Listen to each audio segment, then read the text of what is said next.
Le 3 janvier 2026, un basculement a été évité à quelques heures près. 4 jours après un premier récit minimal, le gouvernement diffuse des enregistrements et un fil chronologique. Attaque nocturne, priorité donnée au bouclier autour de la présidence, puis une neutralisation visée du commandant Ousmane Zabré, pendant que des communications interceptées par le renseignement mènent à des arrestations discrètes avant le lever du jour. Cette séquence éclaire la manière dont le pouvoir et ses adversaires ont évalué la confusion possible avant l'aube.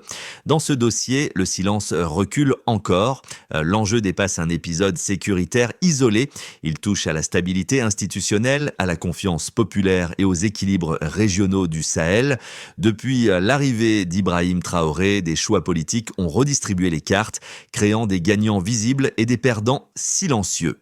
Ce contexte explique pourquoi une tentative nocturne pouvait sembler rationnelle à ses promoteurs, mais il explique aussi pourquoi l'échec a été si rapide et si public. Comprendre ces enjeux permet d'éviter deux pièges, croire à l'improvisation ou réduire l'événement à une querelle de personnes. Ici, les intérêts économiques, les loyautés sécuritaires et la mémoire collective pèsent autant que les individus. Cet échec redéfinit la suite en modifiant durablement les équilibres et les attentes. La révélation centrale est simple, cette tentative n'était ni improvisée ni marginale et elle a été stoppée avant de devenir visible. Selon la version officielle, les services de renseignement ont intercepté des communications claires, identifiables et suffisamment précises pour permettre une action préventive quelques heures seulement avant l'exécution prévue, ce qui a fait basculer l'issue de la nuit du 3 janvier 2026. Il faut replacer l'épisode dans un cadre plus large. Les coups d'État manqués disparaissent souvent dans le bruit, faute de preuves ou par calcul politique. Ici, l'État a choisi l'exposition. Audio, vidéo, chronologie reconstruite, ce choix transforme un incident sécuritaire en message politique. Il affirme une capacité de contrôle et impose un récit avant que d'autres ne s'installent. Le contenu diffusé décrit une progression. Il s'agit d'affaiblir la coordination de la sécurité présidentielle, de neutraliser des points stratégiques, puis de créer un vide de commandement exploitable avant l'aube. Ce schéma renvoie à une planification rationnelle, pas à une réaction émotionnelle. Il suggère aussi une connaissance fine des routines internes, ce qui alimente les soupçons de relais locaux. Depuis l'arrivée d'Ibrahim Traoré au pouvoir, plusieurs décisions ont modifié des équilibres établis. Révision de contrats, contrôle accru des ressources, réorganisation des forces armées, réduction de certaines influences extérieures. Ces changements ont produit des effets asymétriques. Pour une partie de la population, ils incarnent une reprise de souveraineté. Pour d'autres acteurs, il tient notamment économique. Ils représentent une perte d'accès et de prévisibilité. C'est dans cet espace de tension que s'inscrit la tentative avortée. Elle n'en est pas un accident isolé, mais un symptôme. L'enjeu dépasse désormais l'identification des acteurs et interroge le moment choisi, ainsi que l'efficacité de l'anticipation. Le premier nom cité dans les enregistrements n'est pas celui du chef de l'État, mais celui du responsable de sa protection. Le commandant Ousmane Zabré apparaît comme une pièce charnière, non parce qu'il aurait failli, mais parce que le plan visait explicitement à le neutraliser en amont. Ce choix éclaire la logique des auteurs, désorganisés avant de frapper, dissoudre la coordination plutôt que provoquer un affrontement frontal. Dans les éléments rendus publics, cette séquence revient à plusieurs reprises. Les communications interceptées évoquent des horaires, des déplacements, des fenêtres d'action courtes. Rien n'indique l'improvisation. Tout suggère une connaissance opérationnelle précise, acquise avec le temps. Pour les services de sécurité, cette précision a servi d'alerte. Elle a permis d'identifier des signaux faibles, puis de décider d'intervenir avant que la chaîne d'événements ne s'enclenche. L'impact immédiat s'est fait sentir dès l'aube. Les arrestations ont eu lieu sans annonce spectaculaire. Les communications ont été coupées discrètement. Le pays s'est réveillé sans changement visible, mais avec une réalité différente. Une tentative avait existé et elle avait échoué sans bruit. Ce décalage entre la gravité du projet et la normalité apparente du matin a marqué les esprits. Dans les jours suivants, des rassemblements spontanés ont eu lieu dans plusieurs zones urbaines. Des citoyens sont sortis sans armes, avec des slogans simples, affirmant un rejet clair de toute prise de pouvoir par la force. Ce mouvement n'était pas organisé par l'État. Il traduisait une fatigue collective face aux ruptures répétées et une volonté de continuité, même imparfaite, sous la direction actuelle d'Ibrahim Traoré. Le seuil de tolérance a changé. Les éléments déclencheurs se sont mis en place bien avant la nuit du 3 janvier. Selon le récit officiel, des contacts ont été réactivés progressivement, des canaux de communication sécurisés remis en service et des rôles distribués sans précipitation. Le choix du moment n'était pas symbolique, il était fonctionnel. La nuit offrait un avantage opérationnel. Rue vide, lenteur de mobilisation, confusion initiale maximale. Ce calcul marque une rupture avec les tentatives bruyantes du passé. Il visait l'efficacité, pas l'effet d'annonce. D'abord, frapper l'architecture de protection, pas la figure politique. La cible prioritaire n'était pas Ibrahim Traoré, mais le dispositif qui l'entoure. Neutraliser le commandement de la sécurité présidentielle devait créer un effet domino. Une fois la coordination rompue, les autres points stratégiques devenaient plus accessibles. Ce n'est qu'en dernière étape que le pouvoir exécutif aurait été exposé. Cette progression révèle une compréhension fine des chaînes de décision internes. Le calendrier bascule lorsque, d'après les autorités, les services de renseignement interceptent des communications vocales explicites, suffisamment précises pour confirmer l'imminence de l'action. Les voix sont identifiées, les intentions ne sont plus ambiguës, la tentative sort du registre de l'hypothèse pour entrer dans celui de l'urgence. La décision est prise d'agir avant que la première phase ne démarre. Ce choix est crucial. Il transforme un affrontement potentiel en opération préventive. Les forces de sécurité interviennent sans mise en scène. Des arrestations ciblées ont lieu, des lignes de communication sont coupées, les acteurs clés se retrouvent isolés avant de pouvoir coordonner leurs mouvements. La nuit passe sans incident visible, il n'y a ni affrontement public ni annonce immédiate. Le coup échoue avant même d'avoir commencé, étouffé dans l'ombre qu'il devait exploiter. Au lever du jour, les effets se font sentir. Lorsque l'information circule, elle est d'abord minimale. La menace a été neutralisée. Puis, quelques jours plus tard, l'État change de registre. Il publie les éléments bruts, audio et chronologie à l'appui. Ce choix n'est pas défensif, il est stratégique. En exposant la mécanique, le pouvoir cherche à couper court au récit alternatif et à signaler que les réseaux ont été identifiés. Cette transparence contrôlée produit un effet immédiat sur l'opinion. Elle transforme une tentative invisible en événement politique majeur. Elle renforce la position d'Ibrahim Traoré à court terme, mais elle élève aussi le niveau d'attente. Désormais, chaque ligne est tracée publiquement. Et une fois tracée, ces lignes deviennent des points de non-retour. La base de référence, avant cette séquence, était connue. Dans les précédentes tentatives ou rumeurs de coups, l'information circulait lentement, les autorités communiquaient peu et les récits concurrents remplissaient le vide. La norme était le flou prolongé. Dans ce cas précis, la chronologie officielle marque une rupture nette. En 4 jours, l'État est passé d'un message minimal, la menace est neutralisée, à une exposition détaillée des preuves, incluant audio, vidéo et reconstitution des faits. Ce délai court constitue le premier indicateur de changement. Le second élément mesurable concerne le timing opérationnel. Le plan était conçu pour une fenêtre unique, une nuit exploitant le ralentissement naturel de la vigilance collective.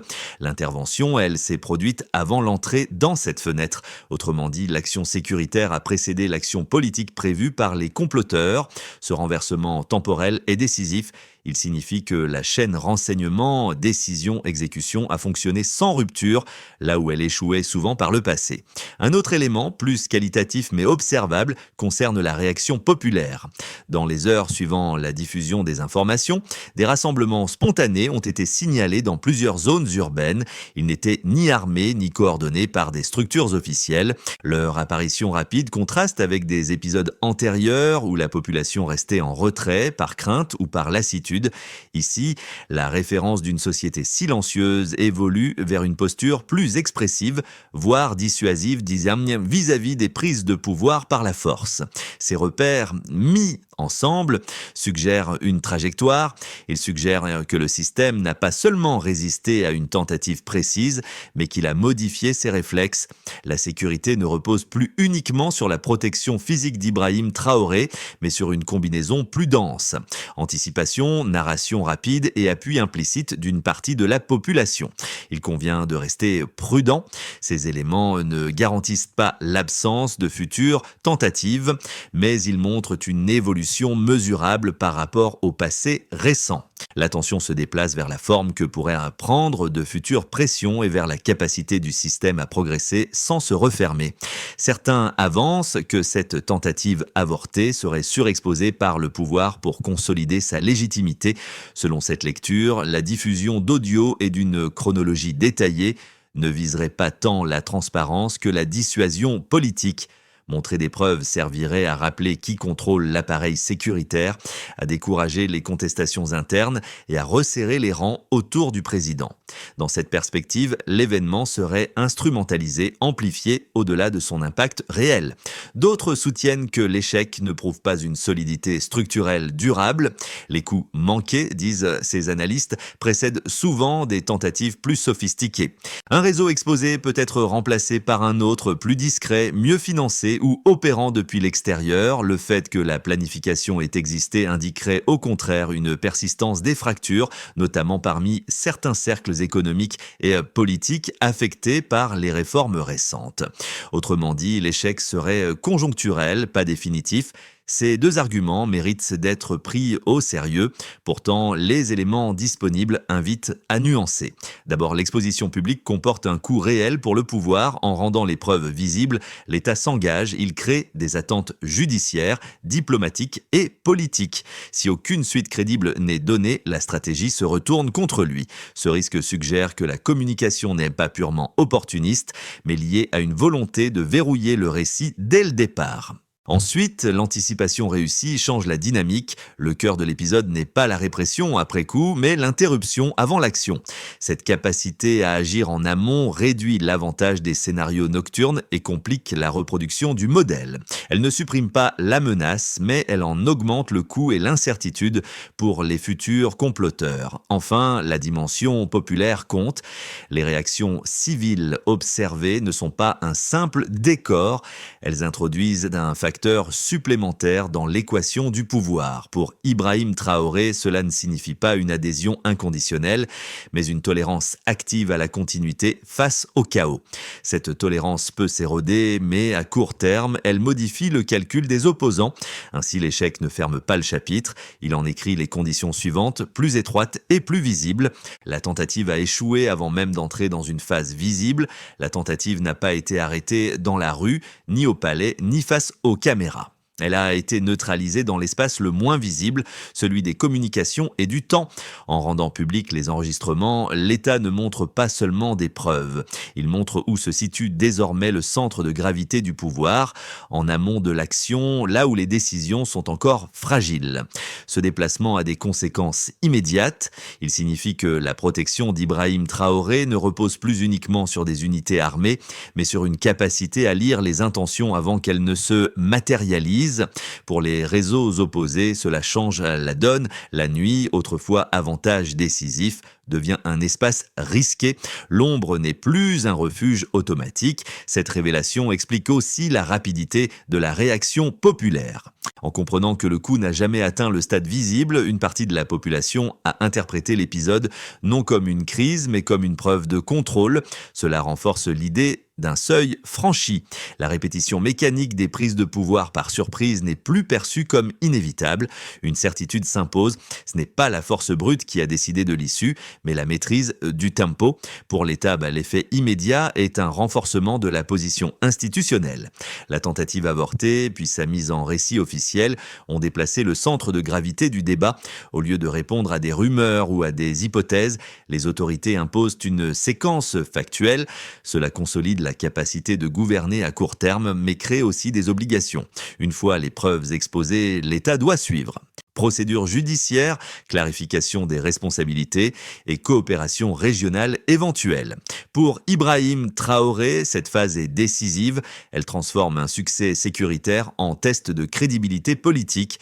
Du côté des entreprises et des milieux économiques, la lecture est plus ambivalente. Les enregistrements évoquant l'implication de figures d'affaires ont provoqué un choc. Ils redéfinissent le risque perçu. L'instabilité ne vient plus seulement de rivalités militaires, mais de conflits d'intérêts entre politiques publiques et acteurs économiques puissant. À court terme, cela peut ralentir certaines décisions d'investissement par prudence. À moyen terme, cela incite aussi à une adaptation. Clarification des règles, repositionnement vis-à-vis du pouvoir et recherche de garanties plus formelles plutôt que de canaux informels. Pour les citoyens, l'impact est à la fois symbolique et pratique. Symbolique parce que l'échec du coup et la réaction collective donnent le sentiment que la répétition des ruptures n'est plus automatique. Pratique parce que la continuité institutionnelle réduit l'incertitude quotidienne. Pas de couvre-feu soudain, pas de fermeture prolongée, pas de suspension brutale des services. Les rassemblements observés après la diffusion des preuves traduisent au moins une adhésion idéologique qu'un rejet du chaos.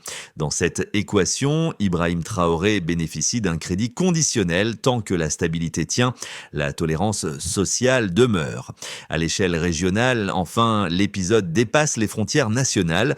Il touche directement les relations avec les pays voisins, en particulier ceux où résident des acteurs clés cités dans les accusations. La question de l'extradition, par exemple, n'est pas seulement juridique, elle engage des équilibres diplomatiques, des alliances sécuritaires et des précédents politiques dans tout le Sahel. Accéder à une demande officielle peut apaiser une opinion publique, mais tendre des relations bilatérales. Refuser peut préserver des équilibres à court terme, tout en alimentant une colère transfrontalière. Il redistribue les contraintes et les marges de manœuvre. Il renforce temporairement le pouvoir central, complique les calculs économiques, rassure une partie de la population et met la région face à ses propres règles non écrites. L'enjeu central est de savoir si ces conséquences convergeront vers une stabilisation durable ou vers une tension plus diffuse. Si la dynamique actuelle se maintient, le pays entre dans une phase de stabilisation vigilante. Les procédures judiciaires avancent sans annonce spectaculaire, les partenaires régionaux temporisent et la communication reste mesurée. La sécurité privilégie l'anticipation plutôt que la démonstration de force. Dans ce cadre, Ibrahim Traoré consolide une autorité fonctionnelle suffisante pour gouverner, mais sous surveillance constante de l'opinion. L'économie progresse prudemment, freinée par l'attentisme, mais soutenue par la continuité institutionnelle. Si les suites judiciaires sont perçues comme crédibles et équitables, et si la coopération régionale évite l'escalade diplomatique, l'épisode devient un point d'inflexion. La dissuasion augmente, les réseaux exposés se fragmentent et le coût politique des tentatives nocturnes s'élève nettement. La confiance relative des citoyens se transforme en participation civique plus structurée, réduisant l'espace pour les ruptures soudaines. Les acteurs économiques s'adaptent à des règles plus lisibles, même plus strictes. Dans ce cas, la stabilité gagne en profondeur sans dépendre d'un événement unique. Si, au contraire, les promesses de transparence ne sont pas suivies d'effets, le récit se fissure. L'absence de résultats visibles alimente le soupçon d'instrumentalisation. Les tensions diplomatiques s'enlisent, les canaux informels se réorganisent et les oppositions apprennent des erreurs passées. La pression se déplace vers des stratégies plus indirectes, désinformation, blocages économiques ou tentatives fragmentées. La stabilité devient apparente mais fragile, exposée à des chocs successifs. Ces issues peuvent se mêler selon les domaines. Elles peuvent coexister selon les domaines. La variable décisive reste la cohérence. Si les signaux envoyés aujourd'hui sont confirmés demain, le système gagne en crédibilité. S'ils se contredisent, l'espace d'incertitude se rouvre. La période qui s'ouvre est moins une récompense qu'un test prolongé. C'est dans la gestion ordinaire, loin des nuits décisives, que se jouera l'issue réelle. C'est dans la gestion ordinaire, loin des nuits décisives, que se jouera l'issue réelle. Pour une partie du public, l'impact principal est la continuité. L'absence de rupture brutale signifie des écoles ouvertes, des administrations fonctionnelles, des marchés qui ne ferment pas du jour au lendemain. Ce sont des effets discrets mais décisifs. Dans des contextes instables, la normalité devient un indicateur de sécurité. La tentative avortée renforce donc une attente simple. que les routines quotidiennes ne soient plus prises en otage par des luttes de pouvoir nocturnes. Pour un autre groupe, l'épisode agit comme un révélateur. La publication des preuves crée une exigence nouvelle. Si l'État montre, il doit ensuite expliquer, juger et conclure. Ce public ne se satisfait pas d'un échec sécuritaire. Il attend des procédures claires, des responsabilités établies et des signaux de réforme durables. Le soutien observé n'est pas un blanc-seing, il est conditionnel et réversible. Un troisième ensemble concerne la diaspora et les observateurs extérieurs. Pour eux, l'événement redessine l'image du pays. Il ne s'agit plus seulement d'un État exposé aux coups de force, mais d'un système capable d'anticiper et de communiquer. Cette perception influence les choix de retour, d'investissement ou de plaidoyer international. Elle reste fragile car elle dépend des suites concrètes, mais elle modifie déjà le cadre de lecture. Face à ces attentes différenciées, deux choix comptent.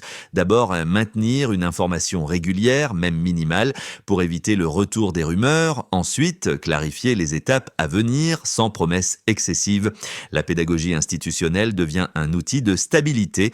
Pour le public, l'enjeu se déplace vers la lisibilité et la responsabilité de l'exercice du pouvoir. C'est sur ce terrain moins spectaculaire que se joue désormais l'adhésion ou la distance. Les autorités doivent formaliser les procédures contre les personnes arrêtées, préciser les chefs d'accusation et publier un calendrier indicatif. Sans cette étape, l'exposition des enregistrements perd sa crédibilité. Les éléments rendus publics impliquent les acteurs hors du territoire. Une demande formelle, conforme aux cadres existants, doit être déposée.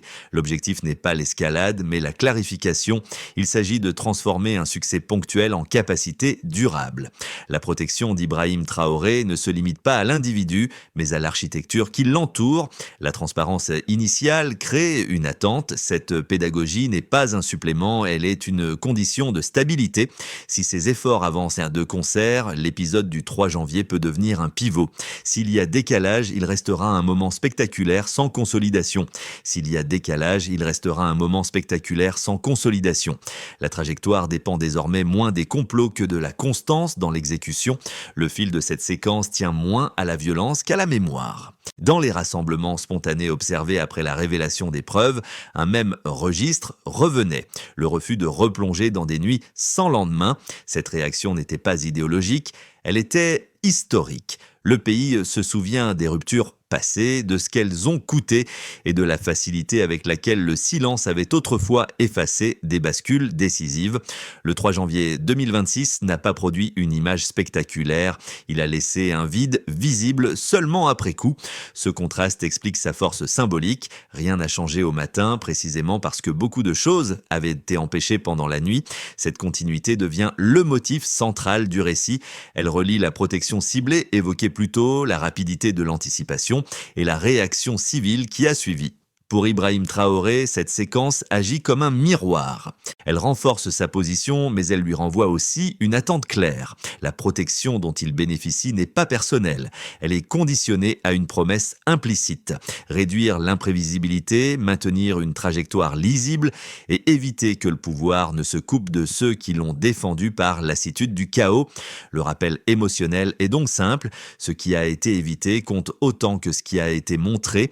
Et dans cet écart, un pays a momentanément choisi la continuité plutôt que la rupture. Une idée s'impose, sans emphase. La nuit a échoué parce que la fatigue du désordre était plus forte. Ce dossier se referme sans conclusion définitive parce que la séquence elle-même reste ouverte. Les preuves ont été rendues publiques, les lignes ont été tracées et les attentes sont désormais explicites. La suite dépend moins d'un événement exceptionnel que d'une accumulation de décisions ordinaires prises dans la durée sous regard public. C'est souvent là que les trajectoires se confirment ou se délitent. Pour celles et ceux qui observent cette situation, à l'intérieur comme à l'extérieur du pays, l'enjeu n'est pas de choisir un camp, mais de suivre des signaux. Les actes judiciaires correspondront-ils aux annonces ? Les relations régionales évolueront-elles vers l'apaisement ou la crispation ? La communication restera-t-elle lisible lorsque l'attention médiatique retombera ? Ces questions comptent plus que les déclarations ponctuelles. Le cas d'Ibrahim Traoré s'inscrit ainsi dans une problématique plus large. Comment un pouvoir issu d'une rupture gère-t-il le temps long, la fatigue sociale et la pression des intérêts contrariés ?